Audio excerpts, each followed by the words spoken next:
Thumbnail देखकर पता चल ही गया होगा कि हम किसके बारे में बात करने वाले हैं। लेकिन क्या आपको पता है कि जो दरवाज़ा होता है उसका कहाँ फोर्स लगाए तो कम फोर्स लगाने से ही दरवाज़ा खुल जाएगा।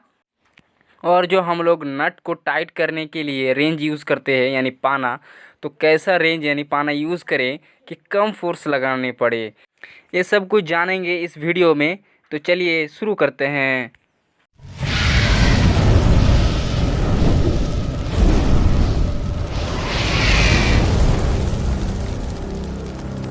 Hello guys, welcome back to our YouTube channel the sir knowledge with another interesting और नॉलेजफुल वीडियो के साथ। तो चलिए वीडियो को शुरू करते हैं। तो सबसे पहले हम जानेंगे टॉर्क के बारे में। टॉर्क है क्या? Torque is a measurement of the force which causes something to rotate around a point. तो टॉर्क क्या है? टॉर्क बेसिकली फोर्स का जो है मेजरमेंट है। इसमें क्या होता है, अगर कोई चीज़ में हम लोग फोर्स लगाते हैं तो वो अपना पॉइंट के चारों ओर घूमता है, किसी पार्टिकुलर पॉइंट के चारों ओर घूमता है फोर्स लगाएं तो ये क्या है? ये बेसिकली टॉर्क है। तो चलिए इसको एग्जाम्पल से देखते हैं। तो ये क्या है? ये एक रॉड है और ये एक कनेक्टिंग पॉइंट है जिससे रॉड कनेक्ट है। अगर हम इस रॉड में ऊपर की ओर अपवर्ड डायरेक्शन में फोर्स लगाएं तो ये रॉड ऊपर की ओर क्या होगा? रोटेट होगा। कहाँ से? उसका कनेक्टिंग पॉइंट से ऊपर की ओर वो रोटेट होगा यानी घूमेगा। तो यही बेसिकली कॉन्सेप्ट है किसका? टॉर्क का। यही बेसिकली कॉन्सेप्ट है। तो चलिए अब देखते हैं टॉर्क का फॉर्मूला को। टॉर्क का फॉर्मूला, तो टॉर्क का फॉर्मूला क्या होता है? टॉर्क का फॉर्मूला होता है tau equal to F into R. R यहाँ पर क्या है? कनेक्टिंग जो है, कनेक्टिंग जो पॉइंट है वहाँ से फोर्स का जो डिस्टेंस है उसको हम लोग आर कहेंगे, वो है आर। कहीं कहीं जगह इसको पोजीशन वेक्टर भी कहा गया है, कहीं जगह इसको रेडियस भी कहा गया, कहीं जगह इसको डिस्टेंस भी कहा गया। तो आप कुछ भी मान सकते हैं, लेकिन ये क्या है? ये है कनेक्टिंग पॉइंट से फोर्स के बीच का जो डिस्टेंस है वही है आर। इसका एसआई यूनिट क्या होगा? इसका एसआई यूनिट होगा न्यूटन मीटर। लेकिन वर्क डन का जो है उसका भी एसआई यूनिट न्यूटन मीटर है। लेकिन टॉर्क का यूनिट को हम जूल में नहीं लिख सकते हैं, क्योंकि टॉर्क और वर्क डन दोनों डिफरेंट चीज़ है।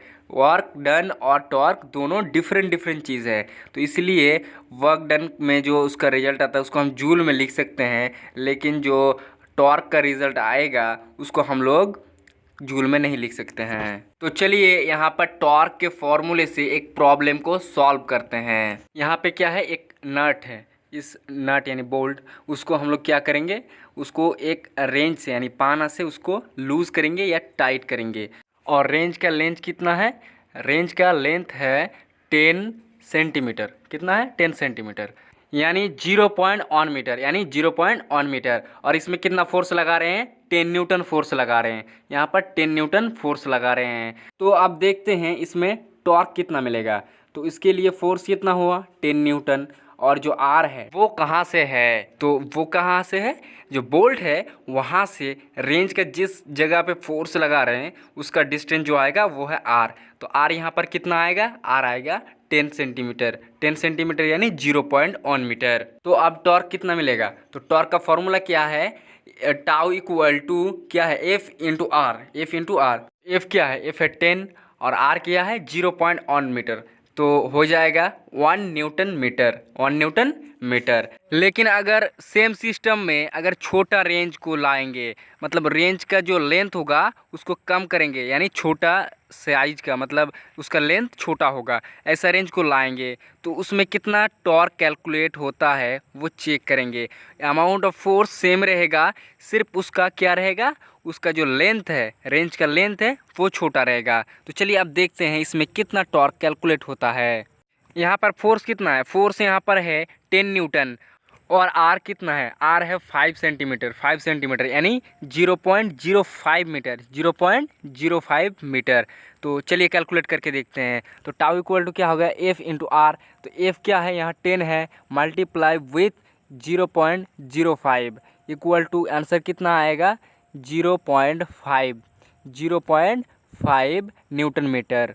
ये तो सिंपल फॉर्म में था, लेकिन अगर कोई बॉडी पे एंगल से फोर्स लग रहा है, अगर कोई बॉडी पे एंगल से फोर्स लगेगा तो उसका टॉर्क कैसे कैलकुलेट किया जाएगा, उसका फॉर्मूला क्या है, प्रोसेस क्या है, तो चलिए जानते हैं। तो सबसे पहले जो टॉर्क का फॉर्मूला होगा वो होगा टाउ इक्वल टू फोर्स यानी एफ इंटू आर जो है रेडियस यानी distance, R into sine theta, sine theta यहाँ पर थीटा क्या है, थीटा एंगल है, एंगल किसके बीच में है, आर और एफ के बीच में बने एंगल है थीटा, आर और एफ के बीच में बने एंगल है थीटा। अब इसे एक एग्जांपल से समझते हैं। मान लीजिए एक रॉड है और ये क्या है, ये है रॉड का कनेक्टिंग पॉइंट, ये है रॉड का कनेक्टिंग पॉइंट और इसमें फोर्स लगा रहे हैं। कितना फोर्स लगा रहे हैं, 20 न्यूटन, इसमें 20 न्यूटन फोर्स लगा रहे हैं। कितना डिग्री एंगल पे, 60 डिग्री एंगल पे, कितना डिग्री एंगल पे, 60 डिग्री एंगल पे, और वो इस डायरेक्शन से रोटेट हो रहा है, वो इस डायरेक्शन से रोटेट हो रहा है। रॉड का लेंथ क्या है यहाँ पर, 1 मीटर, रॉड का लेंथ है 1 मीटर, यानी आर क्या होगा, 1 मीटर, आर क्या होगा 1 मीटर। तो चलिए अब इसका टॉर्क को कैलकुलेट करते हैं, तो इसका टॉर्क को कैलकुलेट करते हैं। तो टॉर्क का फॉर्मूला क्या होगा, tau equal to F into R into sine theta. तो यहाँ पर एफ क्या है, एफ है 20 न्यूटन, एफ है 20 न्यूटन और आर क्या है 1, आर क्या है 1 मीटर यानी 1, और साइन 60 डिग्री का वैल्यू क्या है, √3/2, √3/2। तो यहाँ पे फाइनली टॉर्क कितना कैलकुलेट हुआ, टॉर्क यहाँ कैलकुलेट हुआ 10√3 न्यूटन मीटर, 10√3 न्यूटन मीटर। तो आई होप आप लोगों को टॉर्क पूरी तरीके से समझ में आ गया होगा। तो चलिए अब बात करते हैं जो स्टार्टिंग में 2 प्रॉब्लम्स को बताए थे उसके बारे में। दरवाज़ा को कैसे खोलेंगे कि कम फोर्स लगा के दरवाज़ा को खोला जा सकता है। इसके लिए 2 प्रोसेस है। सबसे पहला प्रोसेस, दरवाजे को जब भी खोलेंगे 90 डिग्री एंगल से खोलेंगे और जो उसका कनेक्टिंग पॉइंट है वहाँ से जो सबसे ज़्यादा दूर ले सकते हैं जिस जगह को, मतलब दरवाज़ा का जो किनारा है वहाँ पर फोर्स लगाएंगे तो इजीली दरवाज़ा खुल जाएगा। क्या आपको इसका कारण पता है? अगर नहीं पता है तो कोई बात नहीं, मैं बताता हूँ। साइन फंक्शन में 90 डिग्री का वैल्यू सबसे ज़्यादा होता है, वो मैक्सिमम होता है। इसीलिए अगर 90 डिग्री पे हम लोग फोर्स लगाएंगे तो क्या होगा, उसका टॉर्क ज़्यादा होगा और कम फोर्स लगा के ही हम लोग दरवाजे को खोल सकते हैं। और दूसरा है डिस्टेंस। डिस्टेंस कहाँ का, जो कनेक्टिंग पॉइंट है वहाँ से एज ऑफ द डोर यानी डोर के किनारे पे जाएंगे, सबसे ज़्यादा मैक्सिमम जो डिस्टेंस ले सकते हैं वहाँ लेंगे तो मैक्सिमम टॉर्क मिलेगा। अगर उसमें हमको मैक्सिमम टॉर्क मिलेगा तो इजीली दरवाज़े को खोल सकते हैं। और दूसरा जो हम एग्ज़ाम्पल में आपको समझाए हैं तो आप वो समझ ही गए होंगे, तो जल्दी से हमको कमेंट करके बताइए कि वो दूसरा प्रॉब्लम का रीज़न क्या था। आई होप आपको वीडियो बहुत ही अच्छा लगा होगा। तो वीडियो को लाइक कर दीजिए और चैनल को अभी तक सब्सक्राइब नहीं किए हैं तो चैनल को सब्सक्राइब कर दीजिए।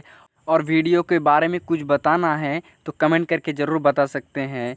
और किसी टॉपिक पे अगर आपको वीडियो चाहिए तो भी हमको कमेंट कर सकते हैं। तो वीडियो को ज़्यादा से ज़्यादा शेयर कीजिए। तो चलिए मिलते हैं नेक्स्ट वीडियो में, तब तक के लिए बाय।